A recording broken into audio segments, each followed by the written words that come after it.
Geeta, thank you for being here. It's a pleasure to have you. Thank you. You are at UCSF, one of the most premier institutions, not in the US but around the world. So focus on molecular level of cells. That's where your research is. And as I was talking to you earlier, you said that if you can crack the code at the cell level, you can interpret and influence it many ways you want, and leveraging the technology. So for those of us who don't take much interest in these things, and it's time to take interest in this, let's go at the core of what you do. Yeah, absolutely.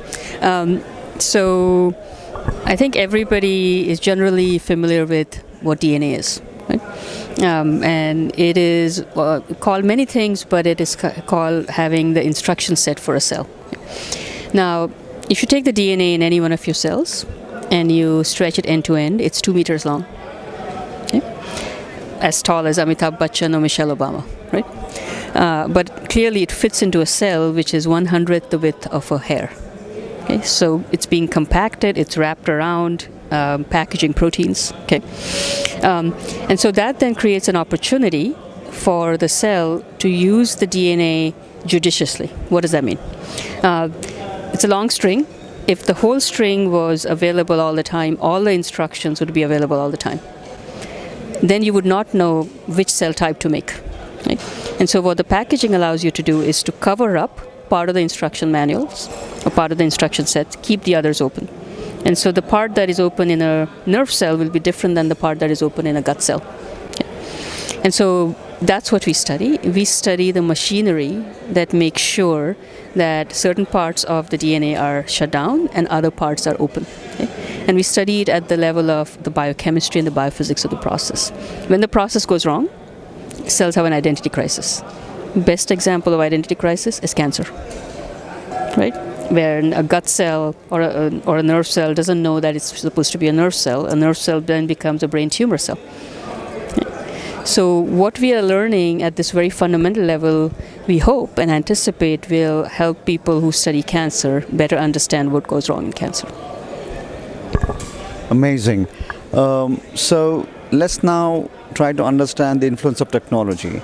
Research has been going on for a century now, more with technology, but since the new flavor of the season is AI and Gen AI, how do you think these emerging technologies will have an influence and impact on the research, besides speeding up the process? One place where I think AI could be useful is when you're developing small molecule therapies. Right? So a lot of work in the pharmaceutical industry is finding small molecules to treat certain diseases. Right?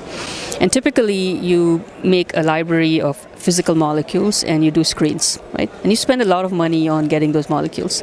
But if you could leverage AI to say, hey, let us get a limited set, learn from it, and instead of doing real experiments, do some kind of virtual AI-based experiment and increase the probability of finding something that's better. That's one place I can see it helping.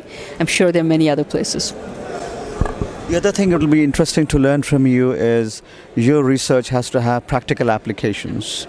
So from the research to the market, typically 15 years. That's what they say in medical industry for a product or a solution to come to the table, maybe more.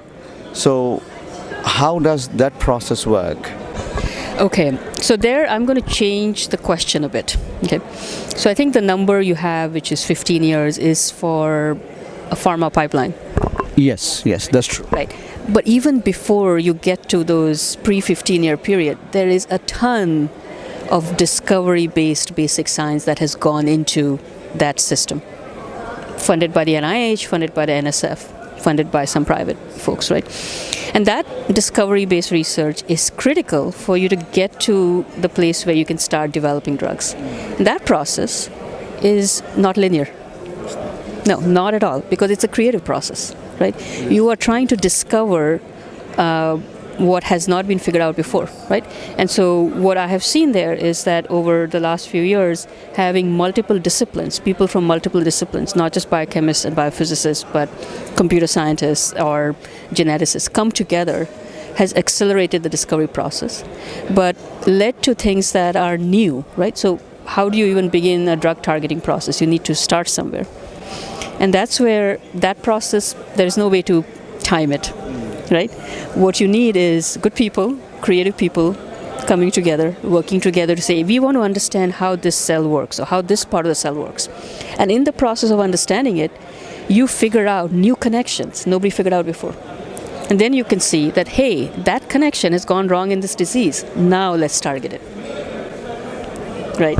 So that's my short answer. No, so it's a perpetual process. It is. And many of the medications you see now in the market are a consequence of a lot of basic research that went beforehand. Then is it fair to say that the research is going to continue and will continue, and in the journey somewhere you find that there's a possibility of a solution coming out of this, and you pick it from the conveyor belt, so to say, and then you try to bring out a vaccine or a pill or whatever else that you want, right? Okay. Any thoughts on, again, taking this, besides the big pharma, since a large portion of our audience is also startups and great innovators, and how do they leverage this? In terms of taking basic side, so UCSF has a whole ecosystem where discoveries that come out of labs have been converted into startups by often PhD students and postdocs. And that's been wonderful to see, because you can see them take their ideas, their mentors' ideas, and convert it to a commercial product. And that's at a small scale to begin with, right?